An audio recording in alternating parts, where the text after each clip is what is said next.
ሰላም ክቡራት ተኸታተልቲ ሊሎ ቲቪ ከመይ ፀኒሕኩም ተመሊስና መፂናኩም ኣለና ሓበሬታና ካብ ሓራ መሬት ትግራይ ካብ ዕጥቃዊ ቃልሲ ዝካየደሉ ዘሎ ሰራዊት ሓይሊ ሰላም ትግራይ ይኸውን ሰራዊት ሓይሊ ሰላም ትግራይ ብዙሕ ምዕባለታት ኣምፂሎ ብፍላይ ከዓ ድሕሪ ምፅምባር ላዕለዎት ኣመራርሓ ናይ ሰራዊት ሓይልታት ምክልኻል ትግራይ ነበር ጀነራል ጉዑሽ ገብረ ጀነራል ከበደ ፍቃዱ ጀሚሩ ፍሉይ ምዕባለታት ኣምፂሎ ሰራዊት ሓይሊ ሰላም ትግራይ ሻዕብያን ህወሓትን ቀዳማይ ፀላኢና ኢትዮጵያ ክነፍርሳ ኢትዮጵያ ሰላማ ክንዘርግ ንሕና ክንቆፃፀራ ተደኣ ኮይና እዚ ሓይሊ እዚ ሓደጋና ኢሎም ዝተፈላለዩ ምንቅስቃሳት ክገብሩ እዮም ፀኒሖም ኣብ ውሽጡ ኮይኖም ነቲ ሓይሊ ንምብታን ዓቕምታት ናይቲ ሓይሊ ንምክፍፋል ብዙሕ ነገራት ፈቲኖም እዮም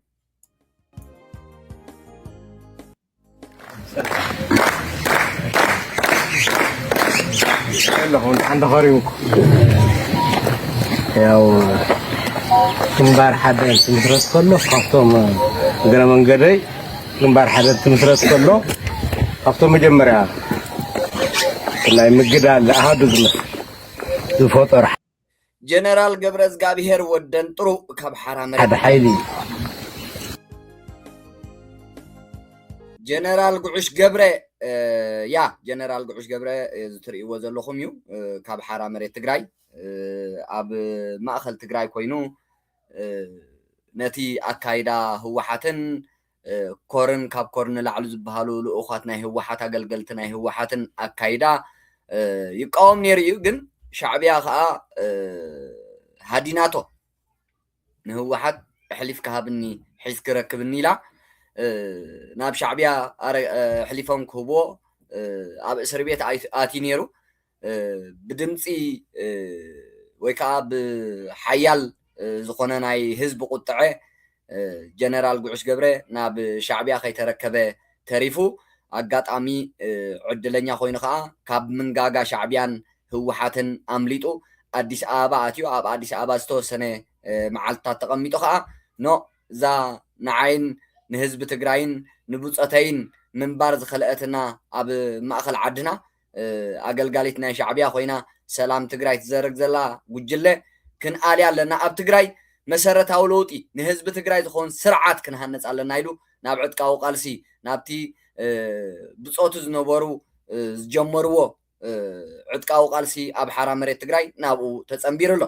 ብኣካል ክንቃለስን ከምዚ ዓይን ንዓይን ክንረአይን ስለ ዘብቃዕና ብጣዕሚ እየ ዝመስግን እኳ ተራኸብና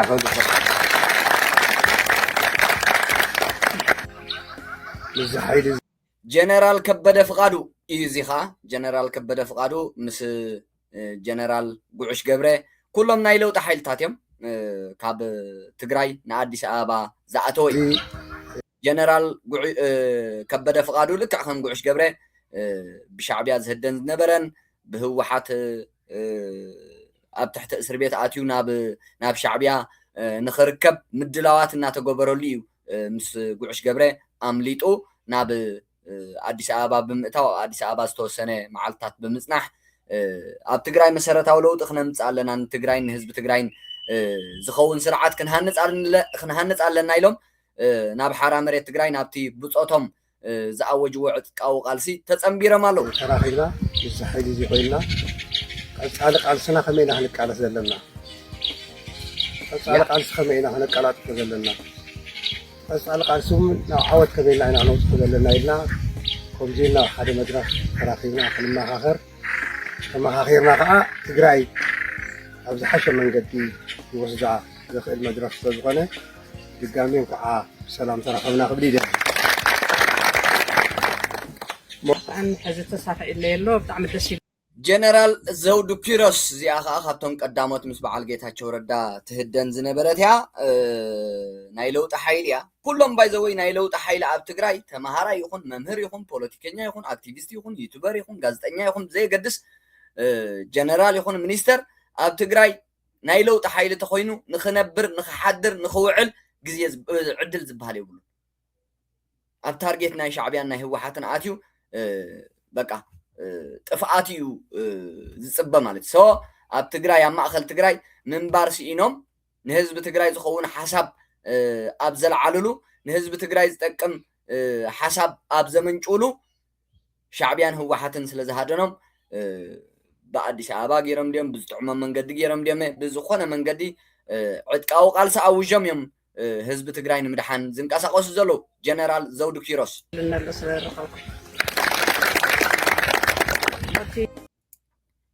حينا خسونا حينا خسونا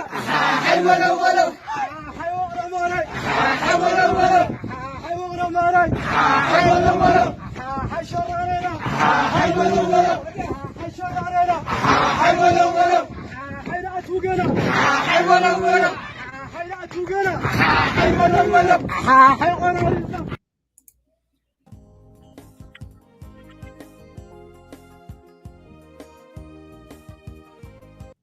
ሰራዊት ሓይሊ ሰላም ትግራይ ያ እዚ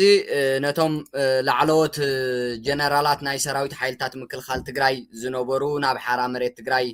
ዝተጸምበሩ ወይ ከዓ ናይ ለውጢ ሓይሊ ዝበሃሉ ንዕኦም እንቋዕ ደሓን መጻኹም ዝብል ኣብ ምቕባል ዘዳለውዎ ባነር እዩ ነቲ ናይ ለውጢ ሓይሊ ብምሎም ኣዲስ አበባ ሲሃሉ ኣብ ሓራ መሬት ትግራይ ሲሃሉ ግን ደለይቲ ለውጢ ኮይኖም ንህወሓት ተጸይኖም ንህዝቢ ትግራይ ንምድሓን ኣብ ፖለቲካዊ ውድባት ድዮም ኣብ ዝተወደበ ዕጥቃዊ ቃልሲ ድዮም ንዘለዉ ደለይቲ ለውጢ ዘዳለውዎ ባነር እዩ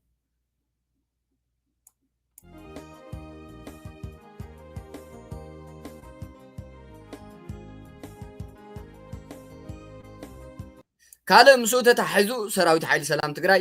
መዓልታዊ ሓደሽቲ ኣብ ምቕባል ወታደራዊ ስልጠናታት ኣብ ምክያድ ብቑዕ ሰራዊት ኣብ ምህናጽ ሓደ ዓይነት በቃ ማለት ሲ ሰራዊት ሲ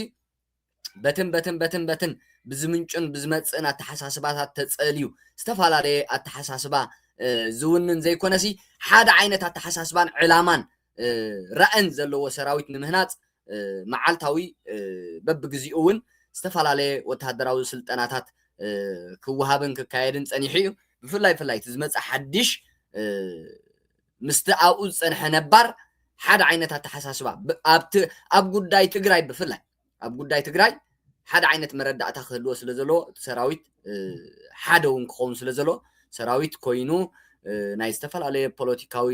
ውድባት ናይ ዝተፈላለዩ ፖለቲካውያን ውልቀ ሰባት ሓሳብ ተጸልዩ ክካፈል ስለ ዘይብሉ ሰራዊት ሓደ ዓይነት መረዳእታ ንክህልዎ ዝተፈላለዩ ስልጠናታት ክካየድ ጸኒሑ እዩ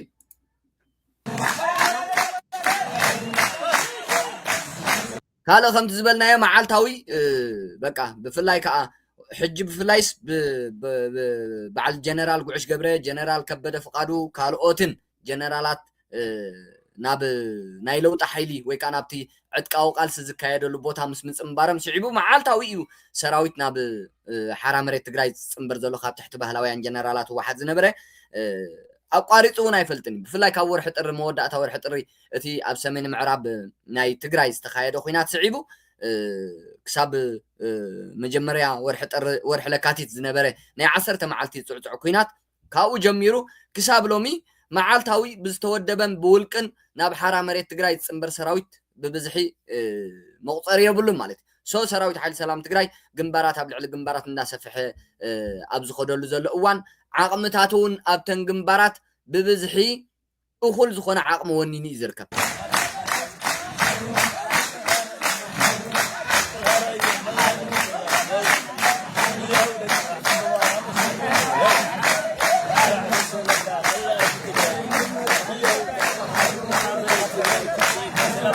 ህወሓት እዚ እዩ ሰላም ዘይሂባ ህወሓትን ሻዕብያን ነዚ ሓይሊ እዚ ድሓር ክንገልጾ ኢና እውን ኣብ ናይ ድሓር መደበይ ክገልጾ ነዚ ሓይሊ እዚ ሕጂ ከዓ ሓድሽ ኣጀንዳ ኣውፅምሉሎ ዝሓይሊ እዚ ዝብተነሉ ማለት ድሓር ክንገልጾ ኢና ስለዚ ሰራዊት ሓይሊ ሰላም ትግራይ ዓቕምታቱ ካብ ዝበረኸ ናብ ዝሓየለ እዩ ዝኸይድ ዘሎ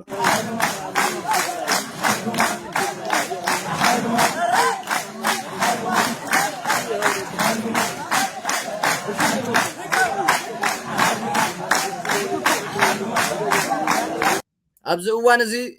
تحايلي أبنو سكفتن جنبارات أخول عقم نت بايزوي سراويت حال سلام تجراي تي خوناتات وي أي فقدان وي ون مستي كوناتات نا إثيوبيا ون استتحزس لزخونة مستي نا إثيوبيا هلو كوناتات مسكوم تات زي كوينو عقم مثل زي بلون تجراي نخدحن ويكا مس هوحات زوادادر حيلي مس تهدرات ناي هوحات زوادادر حيلي سلا زي بلو يكون كساب حجي زلو مجمري علامو كنت كل غزي نقلصو سراويت مدحاني حزب مدحاني تግራይ مدحاني ስለዚ ሰራዊት مدحان ክንብል ከለና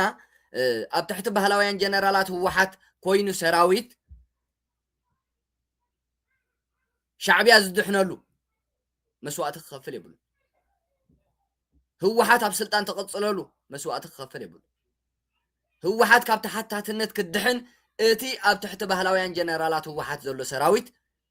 ናይ ትማል ሰራዊት ሓይልታት ምክልኻል ትግራይ ወይ ከዓ TDF ከንቲ መስዋዕቲ ክኸፍል ይብሉ ስለዚ ነዚ ሓይሊ እዚ መጀመርያ ኣብ ትሕቲ ባህላውያን ጀነራላት ህወሓት ንዘሎ ሓይሊ ንዑ ኢና ክነድሕን ዘለና ዝብል ኣቋም እዮም ወይ ከዓ ቁዋም እዮም ሒዞም ኣድሒኖም ኸ ማልያ ዘይብሉ ኣብ ትሕቲ ባህላውያን ጀነራላት ህወሓት ዝነበረ ሰራዊት ክድሕን ገይሮም ሰራዊት ሓይሊ ሰላም ትግራይ ሃኒፅዎ ዘሎን መስሪትዎ ዘሎን ዕጥቃዊ ቃልሲ እኮ ንተጋሩ እንኮ ካብ ስደት ካብ ናብ ጎቦታት የመን ካብ ናብ ጎረባብቲ ሃገራት ኬንያ ኡጋንዳ ደቡብ ኣፍሪቃ ካብ ናብ ሱዳን ሊብያ ማእከላይ ባሕሪ ካብ ጥፍኣት እውን ዘድሓነ እኮ ሓራ መሬት ትግራይ ካብ ጥፍኣት መንእሰይ ትግራይ ሲ ንኸይጠፍእ እቲ ትማሊ ኣብ ደብረ ብርሃን በፂሑ ጅግንነት ዝፈጸመ ሰራዊት ሓይልታት ምክልኻል ትግራይ ሎሚ ኣብ ጎቦታት የመን ሎሚ ኣብ ገማግም ማእከላይ ባሕሪ ሎሚ ኣብ ጎላጉል ምድረ በዳ ሰሃራ ናይ ሊብያ ሎሚ ኣብ ጎቦታት የመንን ጅቡትን ኮይኑ يحدر دي يوعل زي فلت كتفق قصنت يبلو سو سراويت حيل سلام تግራይ እዚ ከየጋጥሞነቲ ኣብ ትሕቲ ህወሓት ዘሎ ሰራዊት ንዕኡን ዘድሓነዩ ዕድል ዝፈጠረ እዩ ንኸድሕን ክንደይ መንእሰይ ህወሓት ኣገልጋሊት ናይ ሻዕብያን ልእኽቲ ናይ ሻዕብያን ኮይና ሰላም ኢትዮጵያ ክዘርግ ኣብ ዝወሰነትሉ ድንግርግር ዝበለ ነይሩ ናበይና ክንከይድ ታይና ክንከውን እጂ ኸኣኒ ሻዕብያ ክነድሕን ኢልናስ መስዋዕቲ ክንከፍል ትማል እኳ ንህወሓት ኣድሒና ዘይከበርናስ እዚ ዓይነት መርገፂ ይወሲድ እቲ ሰራዊት ግን ኣጋጣሚ ኮይኑ ክኢላታት ነቲ ሓራ መሬት ትግራይ ስለ ዝመስረቱ ሰራዊት ክድሕን ክኢልሎ ማለት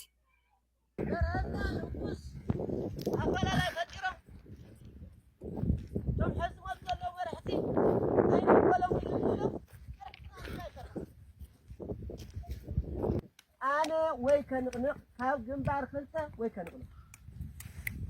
رأي ما كنا كعيد ولا ينطع يورد الله ومن قد يورد من قد الله ينطع ما يسمع يسرح يكسر هذا الله ኮኔራል ንጉስ ገብረ ጨርቆስ ይመስለኒ ኣቦይ ገለዝ ብሎ ሳጓመ ያ ኣብቲ ግንባር ክልተ ወይ ከዓ ኣብቲ ሓራ መሬት ትግራይ ብጣዕሚ ጽፉፍ ዝኾነ ፖለቲካዊ ጎስጓሳት ጽፉፍ ዝኾነ ወተሃደራዊ ስልጠናታት ኣብ ምሃብ ንሰራዊት ይዝርከብ ሶ ምኩራት ተጋደልቲ ምኩራት ጀነራላት ምኩራት ኮኔራላት ክኢላታት ናይ ኩናት መሃንድስ ናይ ኩናት እዮም ኣብቲ ዕጥቃዊ ቃልሲ ተኣውጅሉ ዘሎ ሓራ መሬት ትግራይ ዝርከቡ ስለዚ እቲ ሰራዊት ካብ መራሕቲ ይሰኣነን ካብ ሰራዊት ኣይወሓድዎን ካብ ዕጥቃዊ ቃልሲ ሙሉእ እዩ ሶ ንህዝቢ ትግራይ ዘድሕን ሙሉእ ቁመናን ዓቕምን ይወኒኑ ዝርከብ ናይዚ ሒደዮ ዘለኹን ኣብኡ ሒደሞ ዘለውን ኣይንራኸብ ሞራል ኣለዎ ዕላማ ኣለዎ ግንባር ክልተ ካሊእ ግንባር ክፈጥር ዝኽእል ሚልስ እየ ክፈጥር ዘሎ ካሊእ ግንባር ከባዝሐለን ከራውሐለን ክነራውሐ ኢና ያ እቲ ሕጂ ዘሎ ግንባራት ግንባር ኣብ ልዕሊ ግንባራት ክኸውን ናይ ግድን ምክንያቱ ሕጂ ከዓ ምዝ ሻዕብያ ትማል ብሸራሮ ገይሩ ኣትይዎ ዘሎ ናብ ማእኸል ትግራይ ማዕለያ ዘይብሉ ዝተዓጥቃ ሓይሊ በቃ ሕጂ ኣማራፂ የብልናን ኢሉ ናብ ሓራ መሬት ትግራይ ፅምበር መሊእ ሶ ተዓቕምታት ከምኡ ዓይነት ኣጀንዳ ኣውፅኦም ኣለዎ ሓራ መሬት ትግራይ ክሰፍሕ 4-5 ግንባራት ዝነበረስ ክቅፅል ክሰፍሕ ኣሃድታት ክበዝሓ ምክንያቱ ኣብ ሓደ ተጨቅጭቁ ብሓደ መሊኡ ስለዚ ክሰፍሕ እዩ እቲ መደብ ኣውፅኦሞ ዘለዎ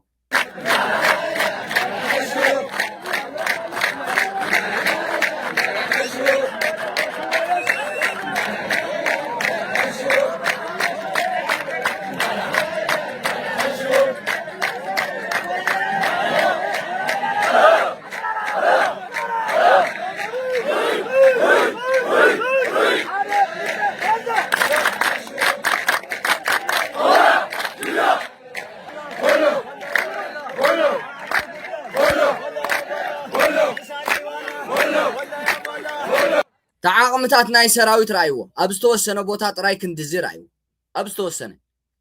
سلازي اب هوحات زلو زنبرن سراويت يدحن الله مالتي زخلو اب تحت بهلاويان جنرالات هوحات زنبره زخلو تمالي اب دبر برهان بصيحو جغننت تامرن زفصمه سراويتي بهوحات تطليمو ناب شعبيا اركيبمو كاو نفسو خدحنيو ناب حرامريت تግራይ እንዳትጸንበረ ከምዝ ንሪኦ ዘለና መዓልታዊ ዓቕሚ ናይ ሰራዊት ሓይሊ ሰላም ትግራይ ካብ ዝነበሮ ናብ ዝበረኸ ናብ ዝበዝሐ ክሳጋገር ንሪኦ ዘለና ማለት እዩ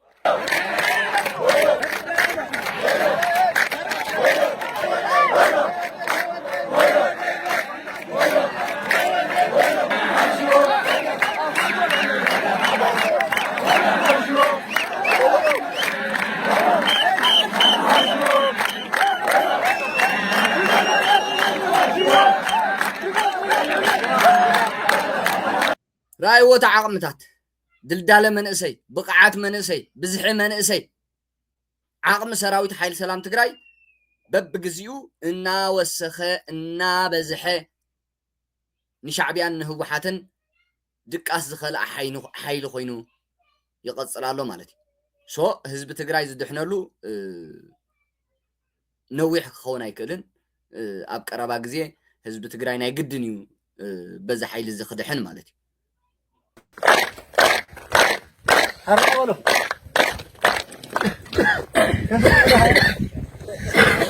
ها هزما هالي جنبار تنفطر لنا مالك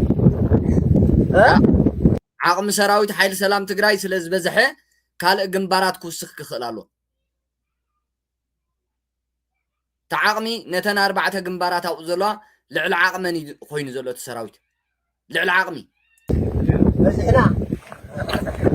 ها سمعنا له كما حديركم حاولوا انا بزح اجندا بزح يبلين نشتي تنافافقنا كاين نكون قص نمراي طرح اجاش مسيوم انسبكشن زبال غيروم على جنبار حدن على جنبار ثاني يوم غيره الجنبار زي عميرنا كمت عند العلي كنك ألس جبرنا جنبار أيومه تانكي بللنا هاي شفنا برها تاريخ زلوا وسمنا بتوها كايدا زغيت زلو سراويزي ريومو عقمنا يزي حيدي ريومو طلعتنا لا شنفوا مخانم ريومو حزي رمرح شعبيان هو حاتن يمراي نزا حيل زي تايبلالو نغوس ገብረ ጨርቆስ አቦይ እዛ حيل زي شعبيان هو حاتن كنبركخون كدمسسون كطفون كبتاتنون ስለዘይክእሉ معلتاو اجنداتات كفطروا لي يوعللو تمرحن كفالاليو ورعرعيو يا ورعرعيلم كتور بتزي خوي نمبر حلمانا كنساخ عينا حلمانا كنساخ عينا جنا كابدي على حيلي ابدي نالونا كنملين كينو فرسوميا ما تقول علامة حيزو دقي بسويت حيلي يلا ازيك ترزوق كلهم هذا على نقص انت اي تقن هذا نقص افلا لا كثيرا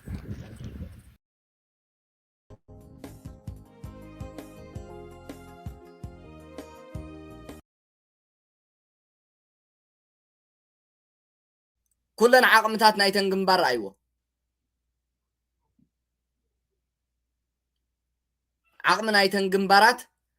عقم سراويت نايتن جنبارات انتاي مسر أيوة ببلحت من اسياتي زمرح زلت جنبار زي حجة أزاز خفل سراويت ناي حدي مبرهتو تسفايز بها توم أزاز سراويتي نعيشو دك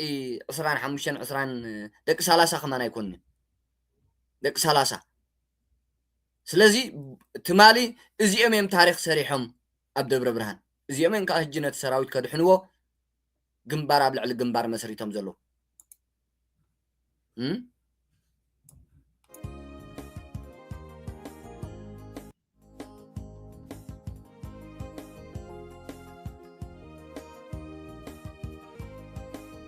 شو بفلاي دحري حدا مجمريا كنت زبلنا دحرتي استخايدو خوينات ناي مودعتا ورح طرن مجمريا ورح لكاتيتن زنبر 10 معلت زوسده بسمين معراب ورداتات ጸለምት ዝጀመረ خوينات رايا ገጹ ዝለሓመ ብድሕሪኡ ክሳብ ሎሚ ምስ ምምጻእ በዓል ጀነራል ጉዕሽ ገብረ ከበደ ፈቃዱ ዘለዎም ተደሚሩ ካብ ትሕቲ ባህላውያን ጀነራላት ዋሓት ማዕልያ ዘይብሉ እዩ ዝመጽእ ዘሎ ሕጂ ከዓ ሻዕብያ ንብረቱ ጠቕሊሉ ንማእኸል ትግራይ ምስ ምእታው ተታሒዙ ሰራዊት ብብዝሒ ናብ ሓራ መሬት ትግራይ እናተጸንበረ እዩ ዝርከብ ዘሎ ስለዚ ሰራዊት ሓይሊ ሰላም ትግራይ ያ እጅን ዝተወሰነ እንታይ ይገብራሉ እንደዕምበር ወላት ዘይተዓጥቀ መንእሰይ እውን ዕድል ፈጢሩሉ ንኽቃለስ ኣደነ ሕጂ ከመይ ይገብርሎ ቀሰይልና ክንሪአና ሶ ግንባር ኣብ ልዕሊ ግንባር ኮይኑስ ዓቕሚ ናይ ሰራዊት ልዕሊ ዓቕሚ ኮይኑስ ካልኦት ግንባራት ንምውሳኽ እዩ ኣብ ምሽብሻብ ዝርከብ ቦታታት ኣብ ምምራፅን ኣብ መሓዝን ዝርከብ ተሓይሊ ካልእ ግንባር ተወሳኺ ግንባራት ንምፍጣር ማለት أبال كوماند جنبار كلته عدل تكيه والتكيه زبالي خازيرايو كلهم نايشتيم أبت جنبار مرحت زلو مالتي مرحت ناي سراويت كوينهم نت جنبار نت سراويت نت جنبار زسفحون نت جنبار زعبيون زلو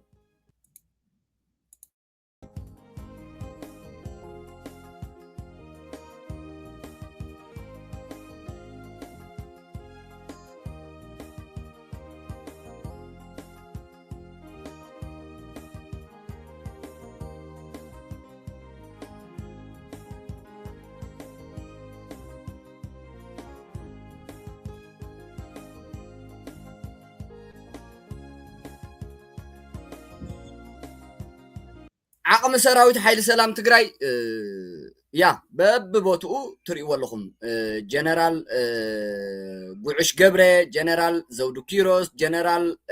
كبده فقادو جنرال جبرز جابير ودن طرو كالوت لعلوت عزز سراويت حيل سلام تجراين زركبهم اب نفس وقف جنبارات بصيحم الله زخلو تريو صناحكم اب جنباراتو كيدوم زغبروا سراويت زغبروا ركبي اب سراويت ኣብ ነፍሲ ወከፍ ቦታታት ማለት እዩ ነፍሲ ወከፍ ተንዘለዋ ኣሃታት እናኸዱ ምስ ሰራዊት ርክብ ፈጺሞም እዮም ምድላዋት ክገብር ሰራዊት ምድላዋት ክገብር ድልው ክኸውን ዘሎ ምዕባሌታት ነቲ ሰራዊት ኣካፊሎም እዮም ከምዚ ኢልካ መቸም ኣይቅጸልን ህዝቢ ትግራይ እናጠፍአ ሰራዊት ሓይሊ ሰላም ትግራይ እውን ኣብ ሓደ ቦታ እናነበረ ኣይቅጸልን ኣይከውንን ስለዚ ህዝቢ ትግራይ ከይጠፍእ እቲ ሰራዊት እውን ኣብኡ ኮፍ ኢሉ ከየማርር ኮፍ ኢሉ ሰራዊት ሲ ሕሰቦ ኣብ ዝኾነ ንጥፈታት ተዘየለ ሰራዊት ጽቡቕ ኣይኮነን ሶ ስጉምቲ ክንወስድ ኢና ህዝብና ዝድሕነሉ መንገዲ ክንመርፅ ኢና እቲ ኩነታት ክንጅምሮ ኢና ምክንያቱ ሻዕብያ ምልእቲ ትግራይ ይቋፀራ እዩ ዘሎ ምልእቲ ትግራይ ተቋፃፂሩ መንእሰያትና ኣማራፂ ስኢኖም ብዘይ ልቦም ብዘይ ድልየቶም موصص إنهم هوتهم نشعبيان هوحاتن كيكون من سينا خنا دحنا لنا حزبناون انترنت كيتعاطو تليفون كيتعاطو بانك مليو كيتعاطو مغعزياتات كيتعاطو كل ነገር عصو يزلو ግን ጽቡቅ ገይሩ ከይተዓጽወ ክነድሕኖ ክንክእላለና ኢሎም እዮም براب تجراي درجة خل نجار تعطي إتمال سمعكم من تخونكم ريحكم من تخونكم أبو قريبة زنبركم مدب سلدز بحال يلا بقى هو حد كل سلدة أوصياء مسكادرتها أقميتاتو بكاش كبانك سلدي يلن تبهل أب أكاونت خاسلد له سلازي نتوم كادرتات هو حد رخيبكا تسلدي 10,000 تدليخا 10,000 تلأخلهم 10,000 نعاخا يبوخا 10,000 5,000 تدليخا 10,000 تلأخلهم 5,000 وسيدهم 5,000 يبو إذا عينت كونتاتي أب تقراي زرقزل أخول سلد زبهال يلن كاش عبي إيدكا أي تركبن كاش زبهال يلن مدهانيت يلن أخول قرب مقبي يلن بانكي يلن حكمنا يلن سقطتا يلن منقست زي بالله تقراي كدحن سراويت حيل سلام تقراي نابسو قوم تخاتي ازيتي ركب لعلوت مرحتي ناي سراويت حيل سلام تقراي أززت قنباراتن مست سراويت ككايد زقناي حجي ازي مجمريا مسفح نت قنبار كالاي قوام زخونه بوتا حيسكا كوف مبال زي كونه تهزب زدحنالوم هزب تقراي زدحنالوم منقطات مفتار نابسو قوم تمئتاو إذا كل عينت إذا كل عقمي ناي سراويت أب حدا بوتا تصفصيفو صباح نقوخ قودل كقنس هو حد الليات قبرو عدل كيف تر سراويتون ناب أكشن زعت ولو ناب أكشن إن حرد أو تهدر أو سلطنة أخل وسيلو إن حرد بوليتيكاوي سلطنة أخل وسيلو إن حرد حدا عينتها تحساسبا ونينو مرقص يو أب كونتات هزب تقراين حدا عينت إن حرد أخوينو خلاص سلازي مس منقسي إثيوبيا ترادادي أخاديو نتخونتات أصنع أخاديو تزلو خونتات أخل مردعتا وسيد كاديو هزب تقراي بقول طف زدحنا له كونتات مفتاري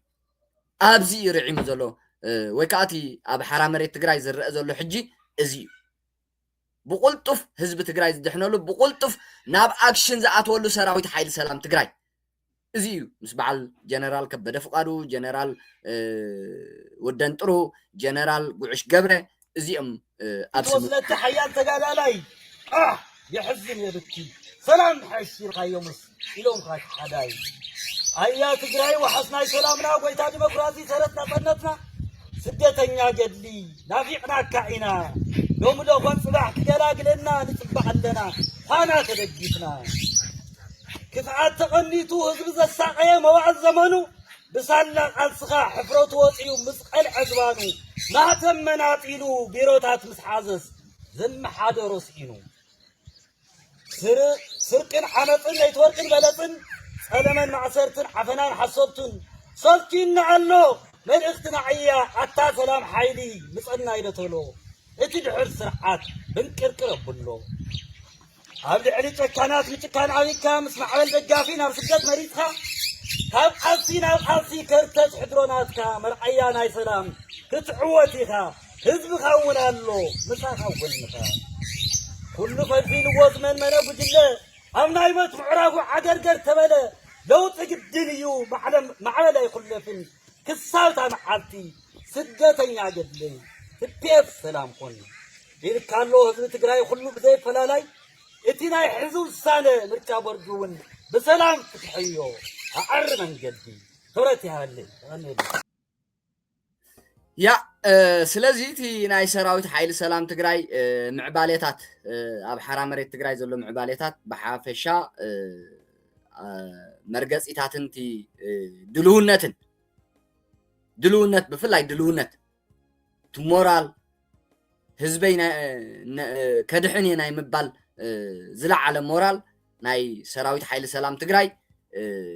ناباخم كنا قربو زدالنا يا مدب نزيز مسل نيرو كساب مود أتام سانا سلت أنا حكون كبرات تخاتل ليلو تيفي قبل بي أمسجينه عوت نزجنا سراويت حيل سلام تقراي سلام نهزب إرتران نهزب تقراي نهزب إثيوبيا نملا كبابينا نهزب عالم سلام أبزقص المدب نخساب نرخب